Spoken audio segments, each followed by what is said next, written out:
हुसैन। से तो पर्दे में उसे अब्बास लाया था, न जाने किस तरह ज़ैनब गई गाजी के लाशे पर मदीने से। तो पर्दे में उसे अब्बास लाया था, न जाने किस तरह ज़ैनब गई गाजी के लाशे पर।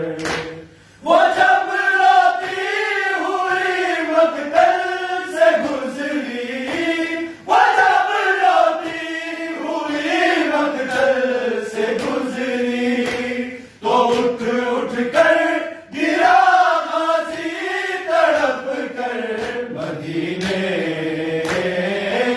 से। तो पर्दे में उसे अब्बास लाया था, न जाने किस तरह ज़ैनब गई